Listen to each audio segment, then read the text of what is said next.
yeah, the objective today is to review and try to understand what are the impacts of secondary packaging on the environment, and also how to assess these impacts, and how technologies compare one another.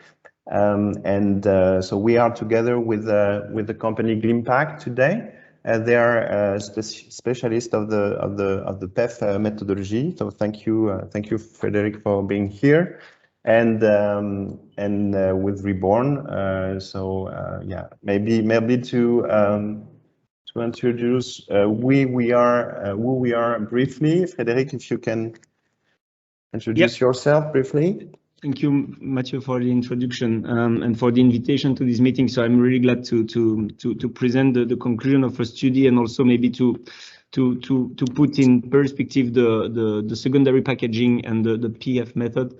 My name is Frédéric Bettens. I'm responsible of the project study at Glimpact, a company that I will introduce in a few seconds, in a few words. Thank you. So my name is Mathieu Bitboul. I'm managing director at Reborn, and more specifically in charge of R&D subjects and new businesses in the recycling field. So the objective today would be to cover the following points. So yeah, again, introduce briefly our companies, then focus, and Glimpact and Frédéric will introduce what is PEF. How we can use PEF methodology to assess the impact of secondary packaging, and what are the main criteria you should bear in mind when you select secondary packaging technology. And then we'll share how we use this methodology as Reborn, how it was part of our strategy, and we'll keep some time to describe and share with you the result of the survey and study that Frédéric mentioned, comparing virgin plastic technology together with recycled polyethylene technology, and also comparing it with solid board solutions and technology. So quick word about Reborn. So we have a new name for a new renewed ambition. You may know us under the name of Seiza Packaging and also Simo Packaging. So now the official name of the whole group is Reborn. So we joined forces under this name, and we changed our name because we changed our business model. We are now a waste collector combined with a recycler and a converter of polyethylene, and more and more of recycled polyethylene. The group, in a few words, so we have 5 sites in France. We employ 400 people, sales of 120 million euros. We export in many different countries, especially in Europe. We have different subsidiaries in Russia, Poland, and in North Africa. And we have invested in recycling capabilities. So now we process something around 10,000 tons per year in those facilities. So we have 2 sites involved now in recycling, one close to Lyon and another in the southwest of France that we just started. And we have an ambition to start a new one next year in Normandy, in Bernay. And the ambition is to invest in 5 new recycling lines to grow our ability to use recycled contents in all our packaging. We design products that are only mono-material based, and we use only polyethylene.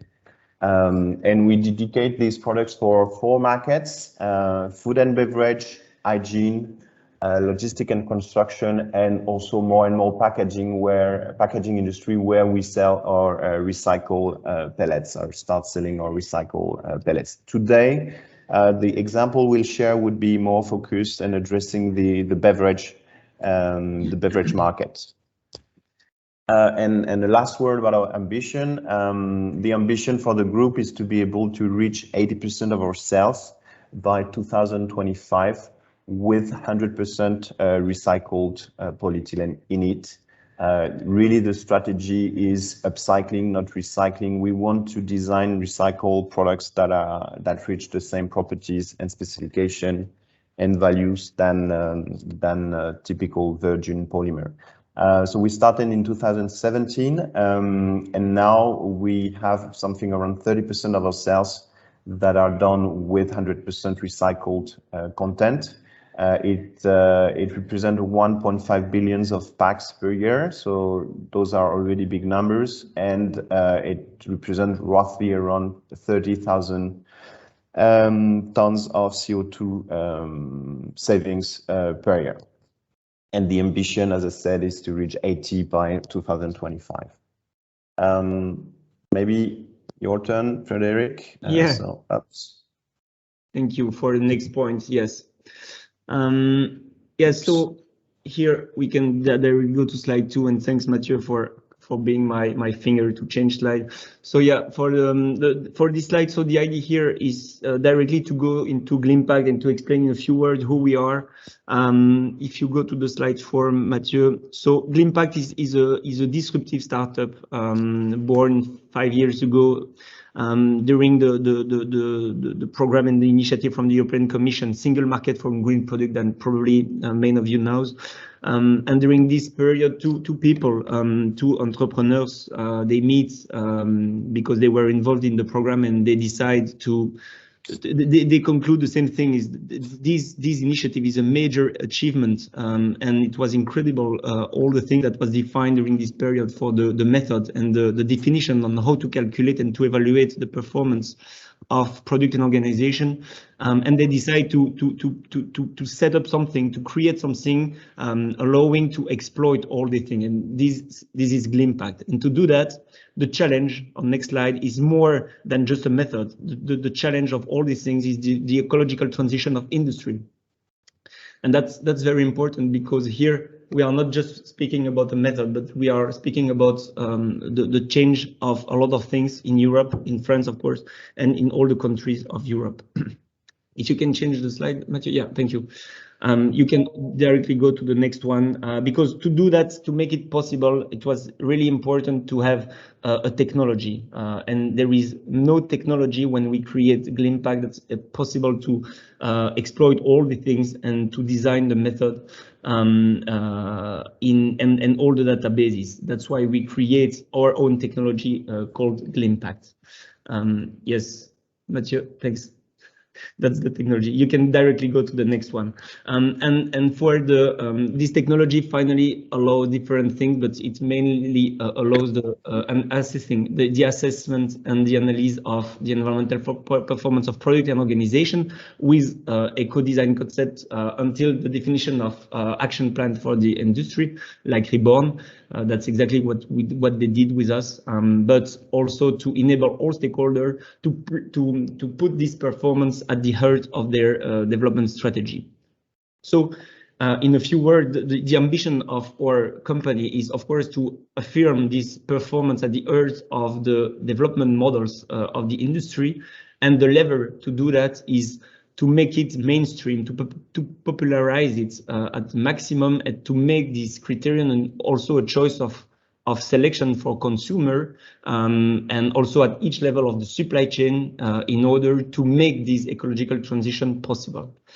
We are, as I told you, we are quite a young company, less young every day, but with already a strong trust capital and a lot of legitimacy at the European level, because we are a lot of customers today with projects in a strong strategic dimension. This application is at the heart of the strategy of the industry. We have the recognition of public authorities and the contribution to the public debate on different aspects. If you go to the next slide and you click maybe 2 times just in order to see all the track record, yeah, just come back, thanks. So here the idea just to show that even if we are quite young, we have the confidence of different groups from very different sectors. That's also what's important and interesting, and that's also interesting for people also like Reborn, because we at term we can make also link between different level of supply chain, like I said, and then to also to use some Reborn product in products from other industry, and that's very, very interesting. And finally, based on that, we have the recognition of European Commission and French government on different topics.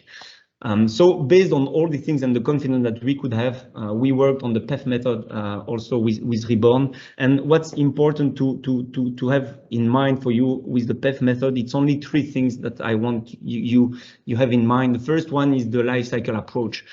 This life cycle approach is very important because when you evaluate the environmental performance of a product, you have to take into account all the things from the from cradle to grave, so from the extraction of raw material until the end of life of the product.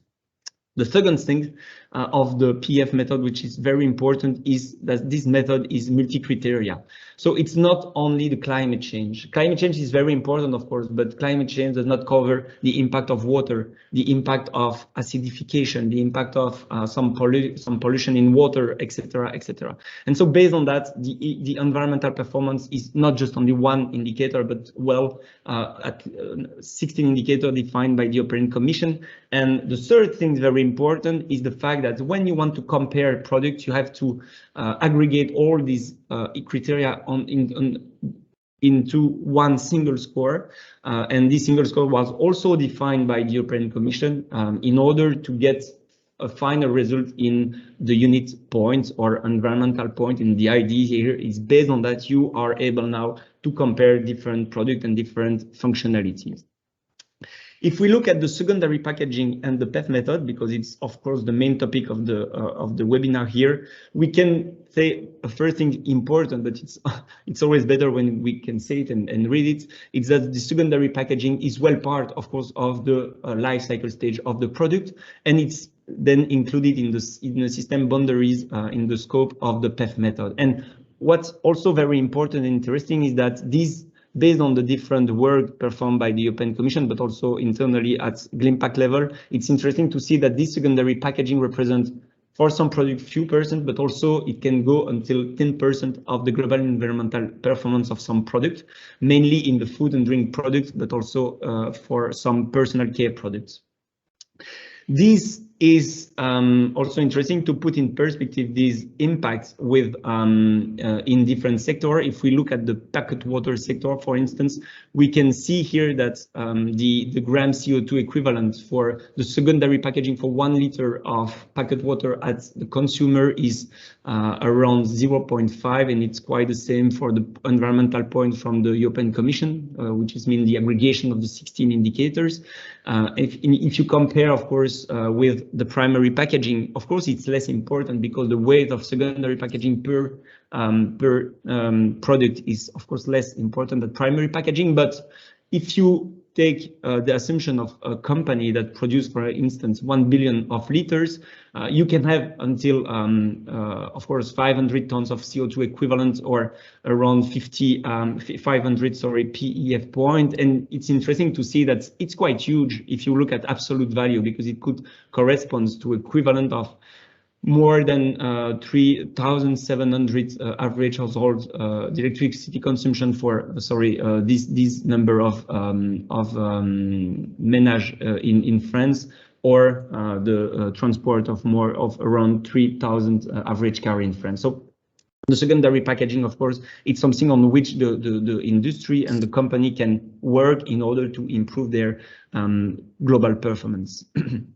Now, the exercise that I would like to do in the presentation is something quite difficult, because here the idea is to provide you different slides with on each slide an idea or a topic on which it's important to think or to look at more carefully when you are in discussion, maybe with someone that provide some secondary packaging or some proposition regarding that, and a lot of things regarding the green claim that you can make when you are in this kind of discussion. The first one, very important, is the scope. When you are looking to a result, it's always important to know what's the scope associated to this result, because of course, and especially when you speak about a packaging like the secondary packaging, it's important to see, okay, do we speak about the cradle to grave system with all the part of the system included the end of life and the distribution, or do we speak about the cradle to gate system? So, for instance, at the gate out of the factory from Reborn, for instance. And then it's important to have this view, because of course the impact is different, and especially when you compare different material, the end of life of material can be so different. Then if you look only at the cradle to gate, you could conclude something which is not the same, depending on the scope that you look at. The second point, very important, is the concept of recyclability or recycling. A lot of persons speak about recyclability, but depending on the place where you sell your product, and depending on also on the country and the filière, so I don't know the word in English, sorry for that, but the fact that the product can be treated at the end of life or not, a product that is recyclable maybe won't be effectively recycled. So it's important to have that in mind. And of course, in the PF method, only effective recycling is considered, and not the fact that the material could be recycled in the perfect world. That's very important. The third topic, also quite difficult to sometimes to understand, is the fact that a benefit is associated to the fact that you recycle. When you recycle, you lead a benefit, and this benefit can be considered at the moment or where you recycle. So at the end of life of the product in the factory of Mathieu, for instance, or at the production level where someone maybe like that creates the product will introduce this flow of material. But of course, you cannot take the benefit at the two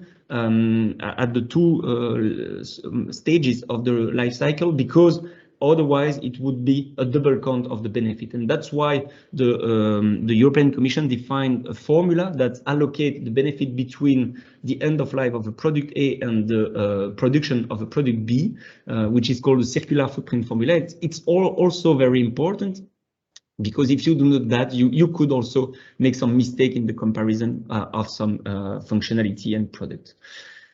Last topic, also important, because a part of this presentation will be dedicated to the cardboard, is also the climate change and the different level to take that into account. The climate change is divided into 3 sub-indicators: the fossil, that is the main impact on which you can think when you speak about climate change, is mainly the fossil fuels, but there is also the biogenic and the land use transformation. Biogenic concerns all the impact linked with the biomass, and the land use and land transformation concerns the impact of climate change when you have a change of the land use in a situation. For instance, you have a forest and you change that to I don't know, a field where you produce some vegetable, etc. So you have a land use change, and then you also have some climate change impact. And what's important, and mainly with biogenic, on next slide, Mathieu, is the fact that the biogenic concerns the carbon that you uptake, for instance, when a tree is growing. But this tree is growing, you cut the tree, and one day the tree or the pulp and then the cardboard will be at the end of life, maybe incinerated, landfilled, or something like this. And what the PEF considers, the European Commission, is that the uptake during the production is the same than the release at the end of life. And then there is no benefit or gain of the uptake, because it's biogenic carbon that will be released at the end of life. And then you understand immediately the importance of what I said in the beginning with the scope, because if you only look at the cradle to gate impact, for instance, for cardboard, and if you consider this biogenic as an uptake, you will have a very, very low impact, but you do not take into account the fact that at the end of life of this same cardboard, you will have the release of this impact. That's very important also for the comprehension, the understanding of all the things. Thank you, Mathieu. Yes, we can jump to the next one. Regarding then the hotspot analysis, 3 numbers after before giving the word to Mathieu for the next part, just to have in mind that when you look plastic or solid board, you have around the same impact linked with the production of the material. So it's obviously the main part on which you can work is the plastic granulate in one hand and the paper pulp production in the other one. The other thing very important is this multi-criteria approach, because you can conclude quite the same, also conclude the same thing is the fact that the climate change only contributes to around 1/3 of the global impact. So if you only look at that, you don't look at more than 2/3 of the impact of your packaging, especially on the resource use fossil, on the land use, on other type of indicators. And finally, also something important is in the method, the recycling rate, which corresponds to the rate of the material that is well recycled at the end of life. The default value in Europe for plastic packaging is around 29% and 75% for packaging, paper and board. And of course, the number will evolve in time. And that's very interesting because, of course, it contributes to better packaging for the future. Thanks, Mathieu. Thank you, Frédéric. My turn. Just changing the presentation rapidly. Oops.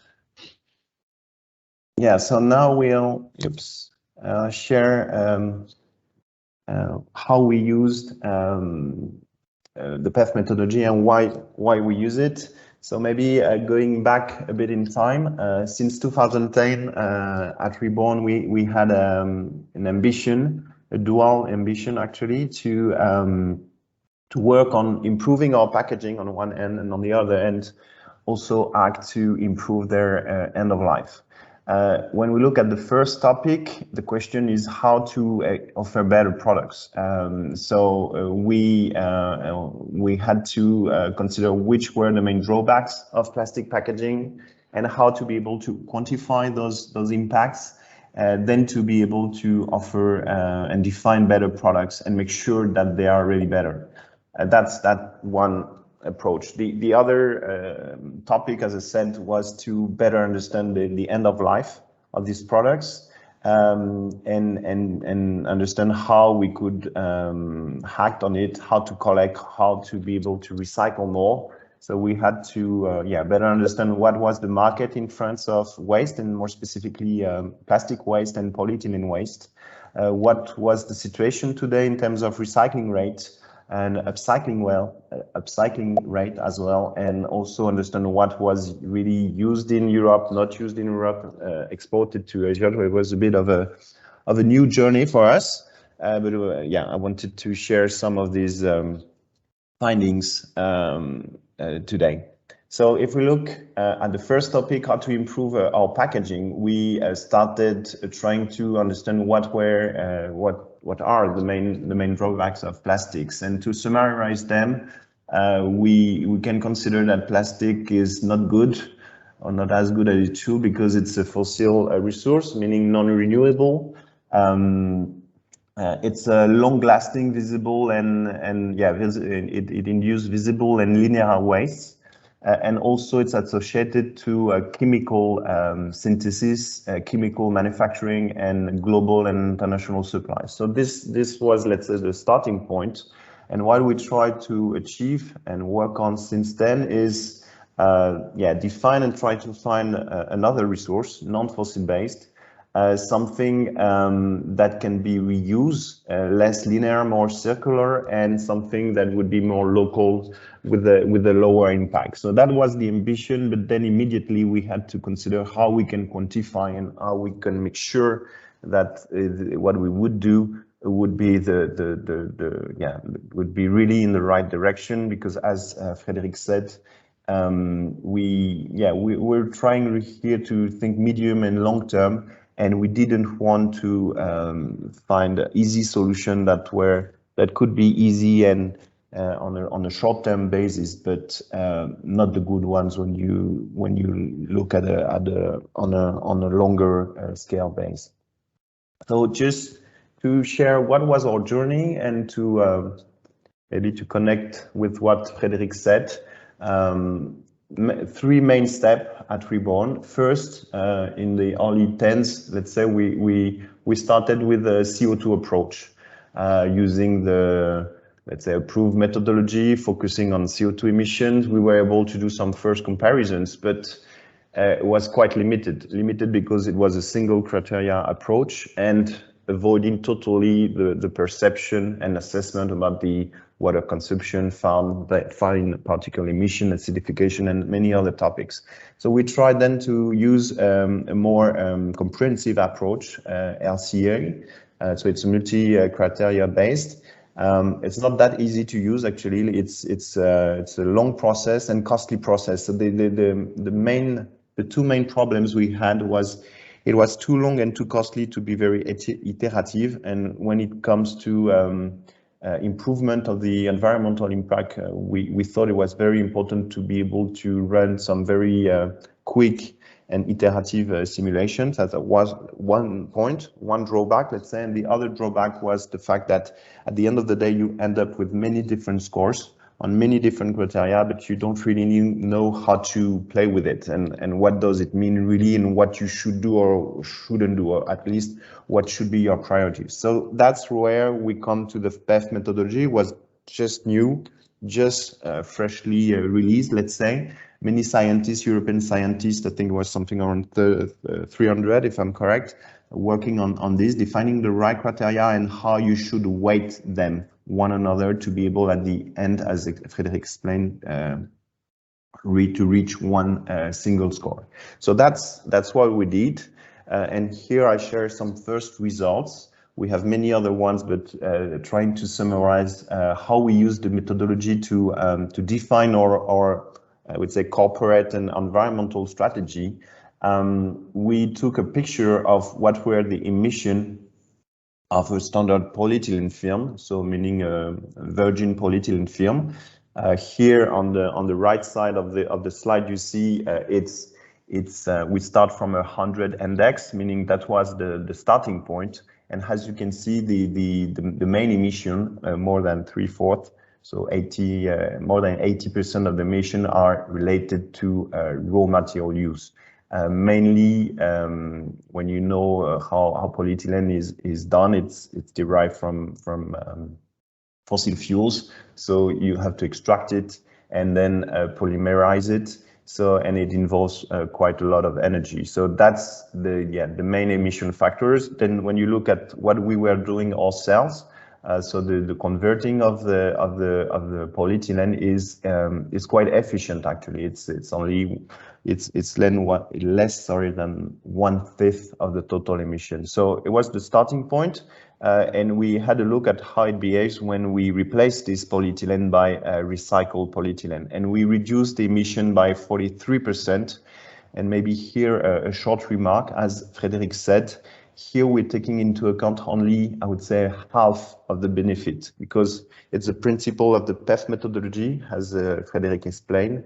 You have to share the benefits in two parts. The one that used and produced initially the raw material, and the one that recycle it. So here we're considering that we are only the recycler, so we leave half of the benefit to the one that produced something at the beginning.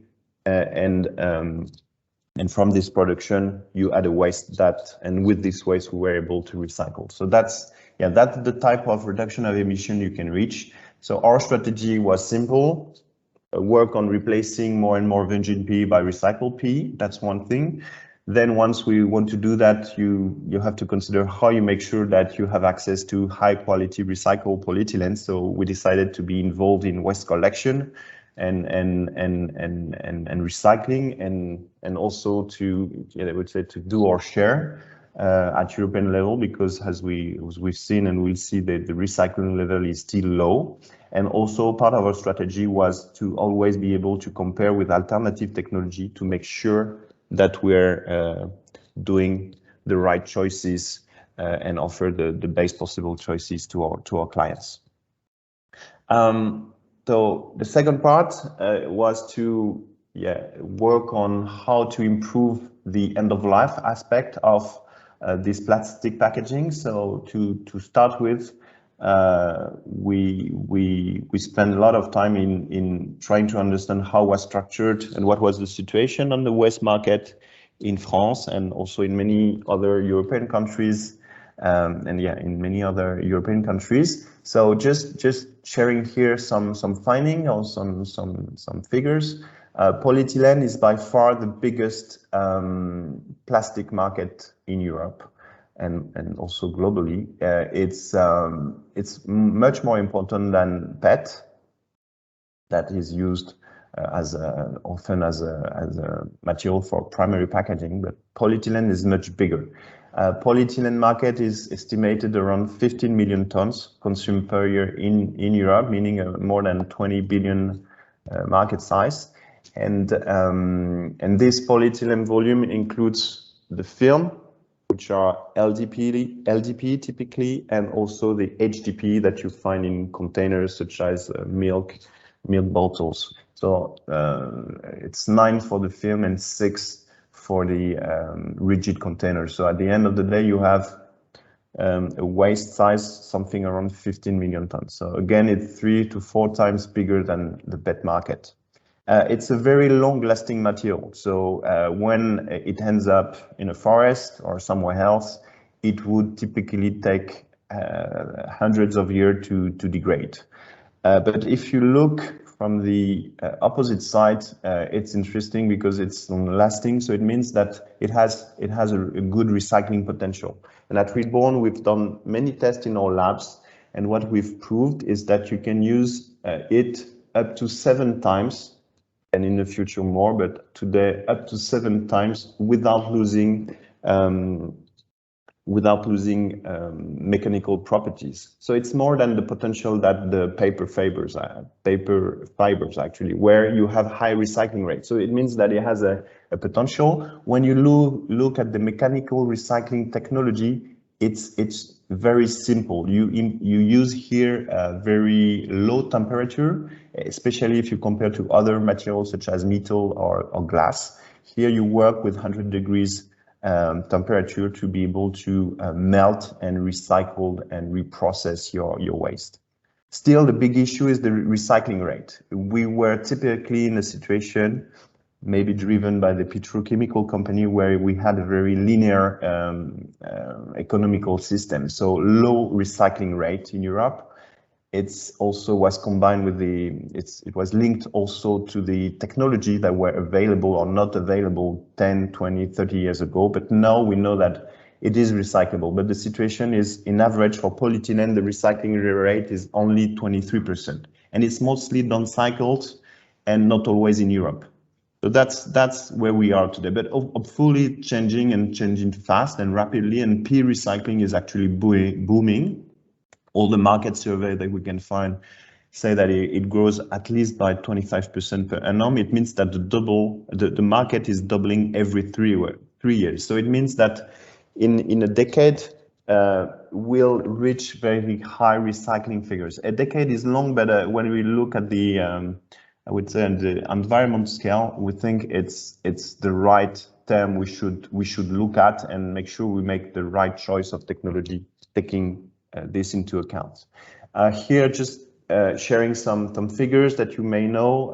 So here we're looking at the global plastic, I would say, average in Europe. So something around 40% is incinerated, 20% is landfilled. A big part was recycled, but in Asia, it's changing. As you know, China closed this border 3 years ago, so it's changing and it's changing fast.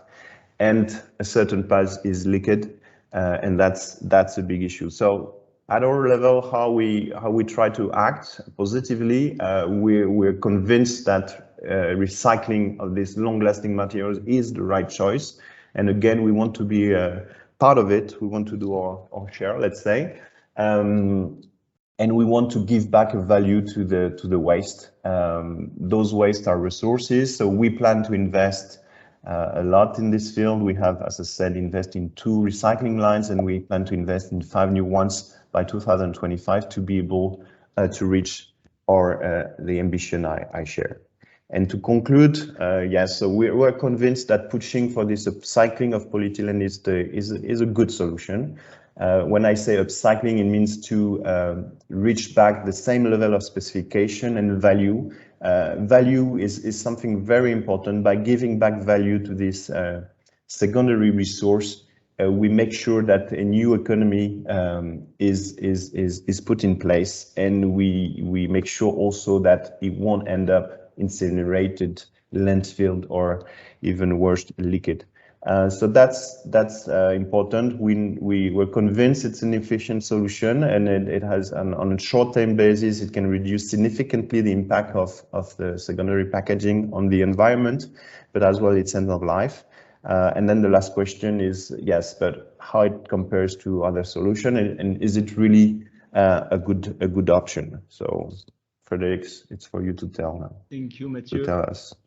So before going into the comparison, we're going to speak a little bit about shrink plastic film and and cardboard box. What's important to say to everyone, of course, is all the study here was done by our team totally independently, of course, and we are always pleased to collaborate also with Reborn, because they're looking at the result very objectively, and they always try to become better despite some result that could appear for their own packaging. So that was very great to work in that way. So if we go into the next slide for the shrink plastic film, so quite quickly, because I'm sure that you want to see the final result, but it's important just to note some points. So of course, when you make this evaluation, I speak about that, but you have to consider the cradle to grave approach. It's important to see that every step of the life cycle is well taken into account, from the raw material production, virgin and or recycled, the transport until the production itself with the extrusion and the printing and finishing. A transport could be considered between both factories if it's relevant. It's not relevant in that case because we consider it something integrated. And for each, of course, gate-to-gate approach, you have the energy, the water consumption, but also the wastewater as output. Everything here is well considered. Of course, when you make this study, you need some data. On next slide. And for data, we had the chance to have directly the data from Reborn, so it's of course very easy to work with on that. And you can see directly 3 columns with then 3 different scenarios. The first one is a scenario with 0% of recycled content. The second one is 50% of recycled content, and the third one is 100% of recycled content. You have a composition which is the same for the three scenarios. You have some transport. We know that it's not a hotspot, but it's important to take something, of course, relevant for that. So that's why we based our study on the scenario provided by the European Commission for this kind of transport. The region of the production is France. The different processing taken into account is extrusion, printing, and finishing. And for in the same way, you have intracontinental distribution after the gate and the factory of Reborn. And finally, we consider a scenario 100% in Europe. 2 slides of result only on the shrink. The first one is a figure. Come back. Yeah, thanks. That directly provide you the result of that and the decomposition by impact category. For us, it's always interesting to show that to our customer, to say, okay, look, maybe your strategy is based only on climate change since 5 years, but you can see here that it's important for you to have this multi-criteria view, because it also provides the fact that the climate change is not the first impact category for this kind of product. Even if, of course, the impact of resource use, fossil, and climate change is providing from the PE granulates, sorry, to produce the LDPE film. So that's interesting to see that. That's why we are always pleased to show you that. The next one is the decomposition, the breakdown by life cycle stage. And here it's also interesting to see that the impact of this kind of product is mainly dedicated with the raw material. In my last slide, I show 80%, if you maybe did remember. Here we are only at 72% of the raw material production and supply, because of course we are here in a 100% recycled content for this figure. That's why also, of course, the raw material is then below, and then in relative value it's also lower. If we do the same exercise for the cardboard box, of course we have to consider also all the steps of the life cycle with the pulp. The pulp can be mechanical, chemical, recycled from different type of wood, hardwood, softwood, a lot of possibilities with different origin. Every parameter can be, of course, important, because we also see that the main impact is coming from this production. After that, you have the carton production, and then the production of the box with the cutting, printing, folding, every time with the energy consumption, the emissions at the end of the process. Some transport could be considered in order also to be consistent with the plastic. We do not consider any transport between the two steps of the production, and we also consider something integrated. And once again, you have to consider everything if you want a global picture of the impact. Here, two scenarios, a European scenario and American scenario, but only for products sold in Europe. But it was really interesting to see also and for to see the difference that could appear between different type of pulp. So here there is a pulp type which is 60% from hardwood and 40% from softwood, with different data coming, of course, not from a supplier, because we were not in touch at this moment with someone producing some cardboard, unfortunately. So the source of the data is coming from, you can see that at the bottom of the slide, from different eco-invent rapport. So from robust source that provide also realist data for this kind of processes. So we are also confident in the source and the data that we use in order to make the evaluation.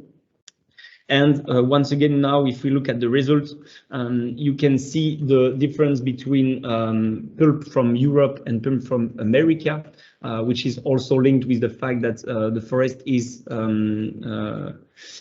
sustainably managed with sustainable management or not, and some hypotheses that were included in the impact of this data.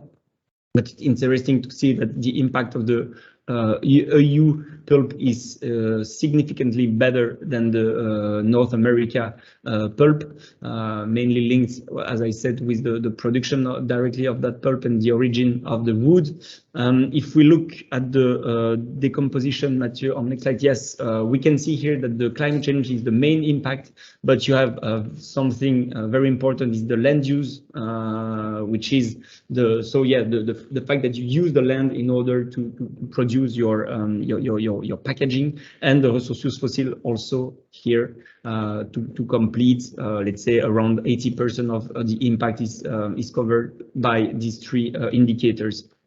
If we look at the decomposition by processes, yes, you have here also the production of bleach solid carton, which is the main impact of this analysis. And here on the right side of the slide, you can see that the production of the pulp itself is around 50% of this part, and after that you have the energy required, some chemical products, and also direct emissions at the factory that complete the pie chart.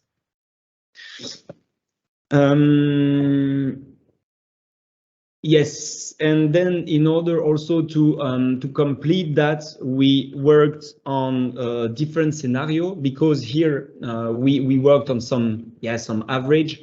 The idea was also here to say, okay, let's imagine that we take a scenario with good practices and maybe a poor scenario with poor industrial practices. What would be the differences between this kind of average scenario and the two others? And then what we can see here is that in the good industrial practices, we consider a cardboard with 100% recycled, of course, with pulp coming from Europe. The transport is not a deal, but we consider something local, very local. The use of green energy in the factory, and for the production, there we consider the same hypothesis of the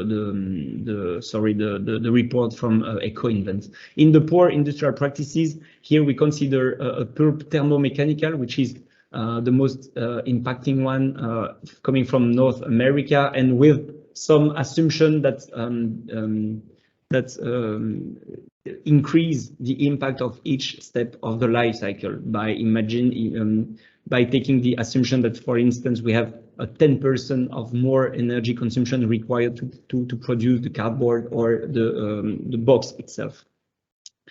Based on that, we have also, and before going into the comparison direct, we have here something interesting, and we see that this impact can be very different, and that's why also at Glimpact we do not like too much some average, because each industry, each supplier can have its own impact depending on the way and the practices that they use. And so that's interesting to see here that we were able to improve the initial scenario by 25% in the minimum scenario, and increasing by more than 160% with the poor industrial practices. And here it's also interesting to see that we are also quite confident that when we speak about minimum and maximum, probably it's quite difficult to be really better or really worse than what we imagine. But of course, we would be very, very pleased at Glimpact also to work directly with person that produce this kind of packaging to validate all these assumptions, of course.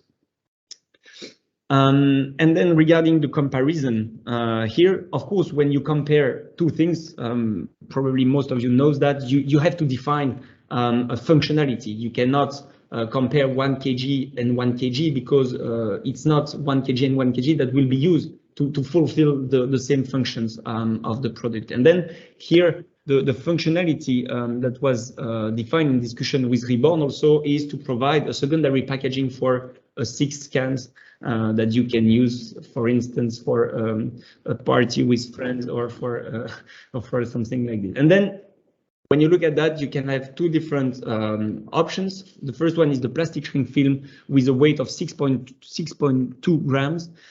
For this solution, you have a figure here to better illustrate what I mean. And for solid board, it's around 23 grams. And it was also discussed that with Reborn, it was weight also. Mathieu, maybe you can say something about that, but it's some. Yeah, maybe we are not cardboard specialists, but what we've done is we compare what was existing in the market, and as you express, we decided to take and consider the lighter packaging, cardboard packaging that we could find in the market that are around 20 grams, 23 grams per pack. We have other ones quite popular in the market that would typically weigh something around 30, 35, 40 grams per pack. We did not consider them because we wanted to compare with what we assume are the best cardboard technology in the market. So that was, yeah, the starting point.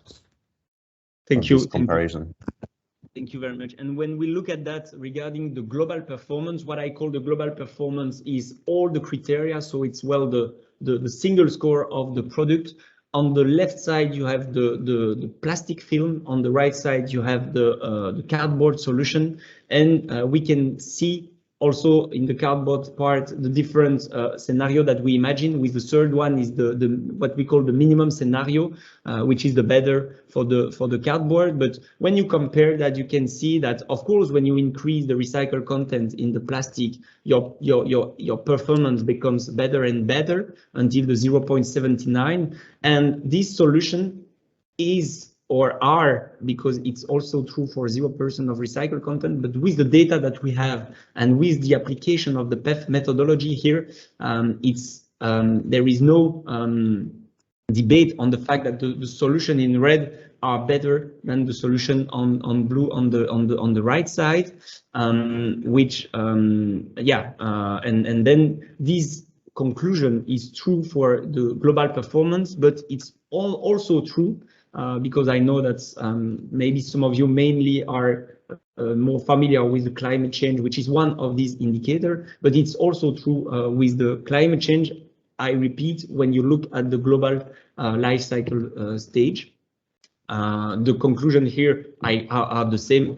You have this improvement, of course, for the Reborn packaging, and you have the minimum, which is always higher and higher with a percentage, significantly percentage that you can conclude that the red packaging are better.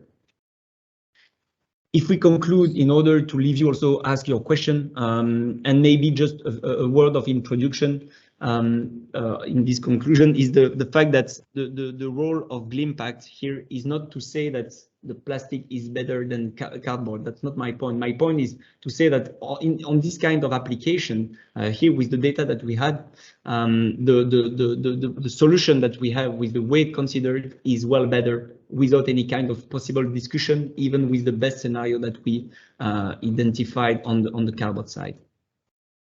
And so these studies are based on all the data that I present. As Mathieu said, there is a lot of data figures. Sorry for that in a short frame, but I will show that you can look at that after more carefully. It's important, of course, to specify that a scenario on the cardboard can vary a lot in the range of value. On the conclusion, the main conclusion, of course, is on this functionality. There is no discussion, as I said, and this conclusion is true for global performance and climate change. And maybe just to finish on the word that we like at Glimpact, is the last slide, and it's of course it's linked with the approach of multi-criteria, but in terms of environmental footprint and performance, when we do not see everything, we don't see anything. So it's important to consider everything for the life cycle stage, but also for the criteria. Thank you very much, and we would be pleased with Mathieu to answer, of course, all your questions now or after. Do not hesitate to send also probably some email or questions if you want. We will answer to all of these, of course.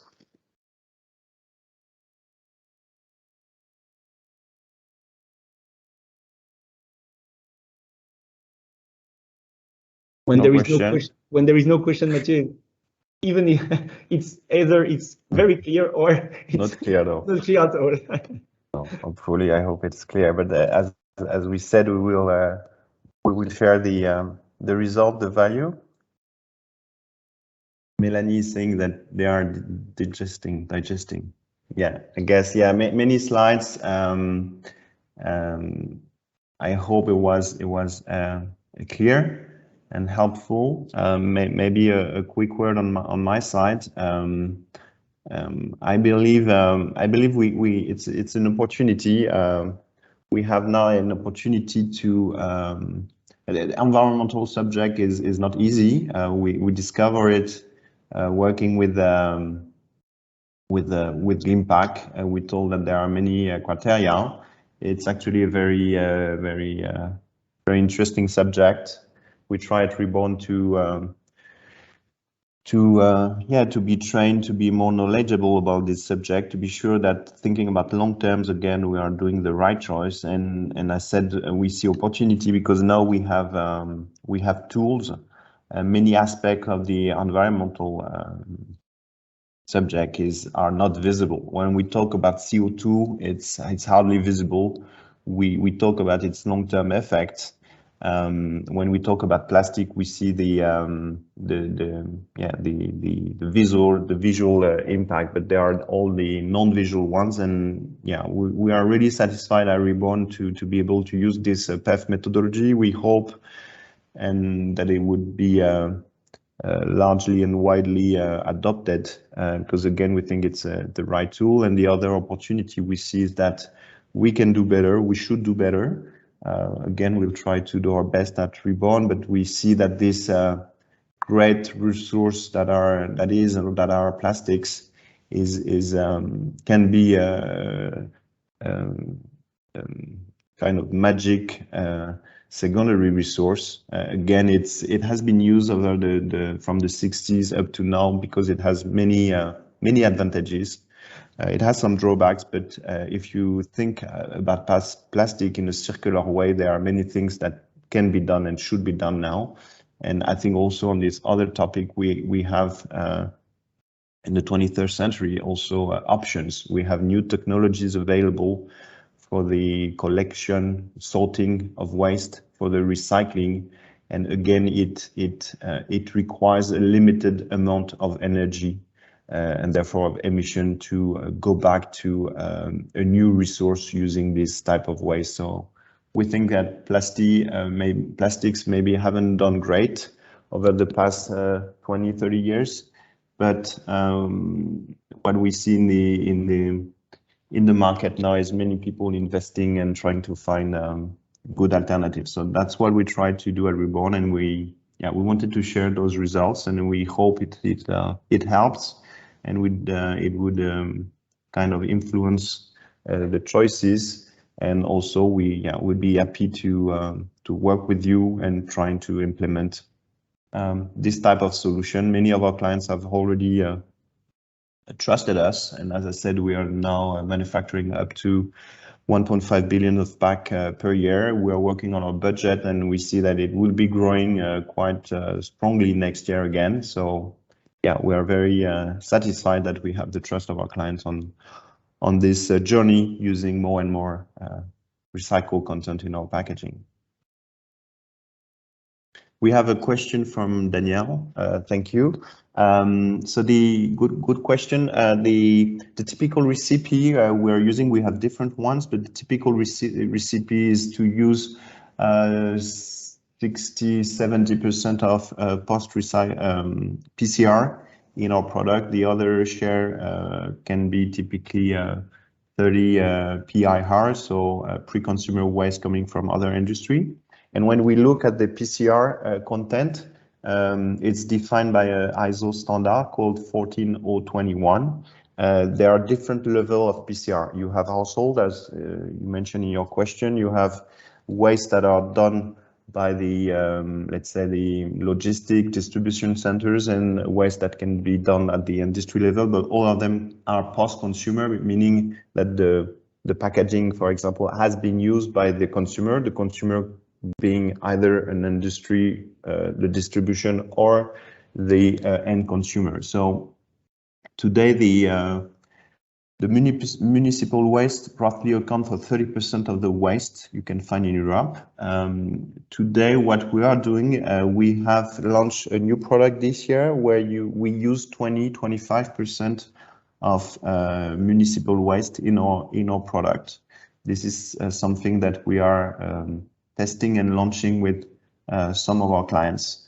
And thanks to the technologies we've developed at our lab and in our extrusion facilities, we can use this type of content.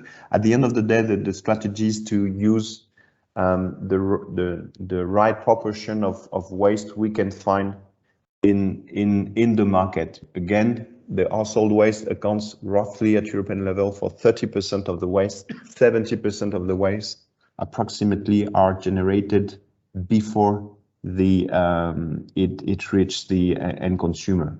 And when I say before, it doesn't mean that it's a waste that can be avoided. It's a waste that has been done because it was an industrial packaging, for example, or a packaging designed for the supermarkets or other intermediate players in the supply chain. I hope it's clear. Thank you. Thank you, Daniel, for your question. Any other question?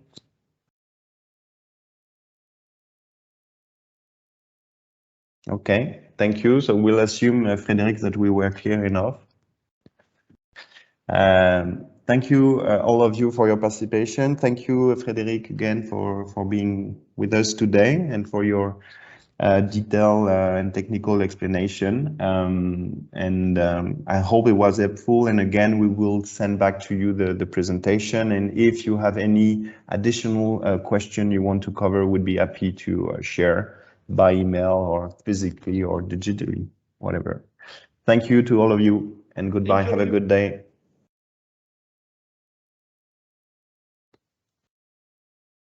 Bye bye.